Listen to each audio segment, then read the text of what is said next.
Hello guys, इस video में हम एक बहुत ही इंपॉर्टेंट पॉइंट को डिस्कस करने वाले हैं।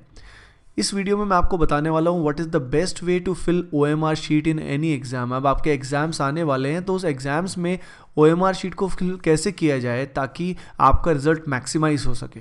तो देखिए, OMR शीट को फिल करना एक बहुत ही इंपॉर्टेंट टास्क है जिसमें आपका सिग्निफिकेंट अमाउंट ऑफ टाइम लग जाता है।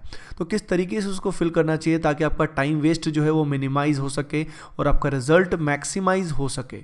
तो स्टूडेंट्स को कई तरह के डाउट आते हैं कि OMR शीट को कैसे फिल करें, साथ साथ फिल करें, कुछ समय के बाद फिल करें या इन द एंड फिल करें। तो देखिए, ओवरऑल हम बात करते हैं कि there are 3 approaches to fill the OMR sheet.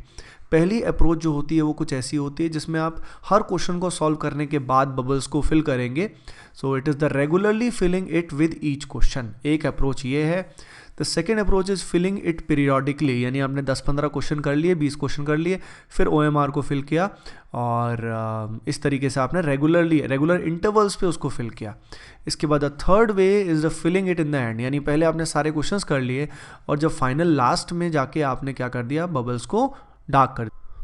आइए अब डिस्कस करते हैं कि इसमें कौन सी अप्रोच इन तीनों में बेस्ट रहती है। तो देखिए, पहली अप्रोच के बारे में बात करते हैं। पहली अप्रोच है regularly filling it with each question. तो देखिए, इस अप्रोच का बेनिफिट ये होता है कि ये थोड़ा कॉन्फिडेंस बूस्टर भी होता है। हम लगातार क्वेश्चन सॉल्व करके अगर बबल करते रहते हैं तो उसमें बबल में आपकी एक्यूरेसी अच्छी रहती है, यानी बबल्स का जो अलाइनमेंट है वो प्रॉपर होता है और आप रॉन्ग बबल फिल करने के चांसेस आपके बहुत कम रहते हैं। तो रेगुलरली हर क्वेश्चन के साथ अगर आप उसको फिल करते हैं तो बबल फिल करने में आप राइट बबल को फिल करेंगे, उसके चांसेस बहुत ज़्यादा रहते हैं। ओके, ये इसका सबसे स्ट्रॉन्ग पॉइंट है, सबसे बड़ा फ़ायदा है। लेकिन एक नुकसान इसमें ये होता है कि हर क्वेश्चन के बाद जब आप बबल को भरेंगे तो आपका एक लिमिटेड टाइम उसमें लगातार वेस्ट होगा और आपका फ्लो जो है वो थोड़ा सा ब्रेक इसमें होने के चांसेस होते हैं। तो अगर आप ओवरऑल देखें तो अब लेटेस्ट से आपको 100 क्वेश्चन सॉल्व करने हैं और 100 बबल्स आप हर क्वेश्चन के बाद फिल करेंगे तो इसमें आपके ओवरऑल 5 से 10 मिनट एक्स्ट्रा, एटलीस्ट 5 मिनट्स आपके एक्स्ट्रा वेस्ट हो जाएंगे। तो इसमें नुकसान ये हो जाएगा कि टाइम इसमें ज़्यादा वेस्ट होता है और जो फ्लो है, मोमेंटम है, वो भी सॉल्व करने का थोड़ा सा ब्रेक हो जाता है। सेकंड मेथड जो है फिलिंग इट पीरियोडिकली, यानी आपने 10-15 क्वेश्चन किए, 20 क्वेश्चन सॉल्व किए और उसके बाद आपने इसको फिल करना शुरू किया। तो ऐसे बीच बीच में आप फिल करते रहे।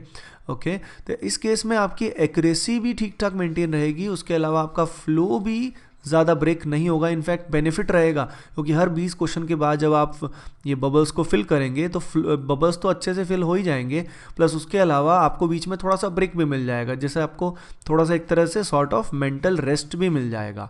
तो ये भी मेथड बहुत अच्छा है, इसका ऐसा कोई खास ड्रॉबैक नहीं है, इससे आपका टाइम भी उतना वेस्ट नहीं होगा, आप कम टाइम में इसको कर पाएंगे। थर्ड मेथड जो होता है फिलिंग इन द एंड, इसके कुछ नुकसान भी हैं, कुछ बेनिफिट भी है। सबसे पहले बात करते हैं इसका सबसे बड़ा बेनिफिट क्या है। इसका सबसे बड़ा बेनिफिट ये है कि ये जो आपका टाइम है उसको वेस्ट होने से बचाता है, तो ये टाइम के हिसाब से बहुत बेनिफिशियल मेथड है। लेकिन इसका सबसे बड़ा नुकसान ये है कि बहुत सारे स्टूडेंट्स जब लास्ट में बबल्स को फिल करते हैं तो प्रॉब्लम क्या आती है, कई बार टाइम बहुत लेस बचा होता है। टाइम कम बचे होने की वजह से वो जल्दी से बबल्स भरने के चक्कर में रॉन्ग बबल्स को फिल कराते हैं। ये बहुत स्टूडेंट्स के साथ होता है। तो मैं फाइनली किस मेथड को एडवाइस करूंगा, तो देखिए, मेरे हिसाब से सबसे अप्रोप्रिएट मेथड जो है वो है सेकंड।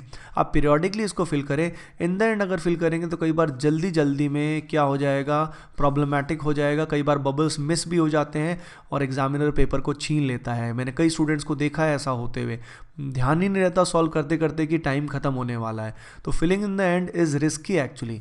टाइम तो इससे थोड़ा सेव होता है पर बहुत नुकसान भी हो सकता है और रॉन्ग बबल्स भी बहुत बार स्टूडेंट्स फिल कर देते हैं। तो filling in the end I will not recommend. I will recommend कि आप बबल्स वगैरह को रेगुलरली फिल करें, in the sense periodically fill करें।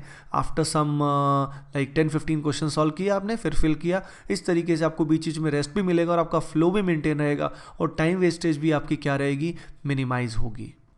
So guys, I wish you all the best, do your best in the exams. और ये जो भी मेथड्स हैं इनको एग्जाम से पहले ज़रूर ट्राई करके देखें। So guys, please do like, share and subscribe. Thank you.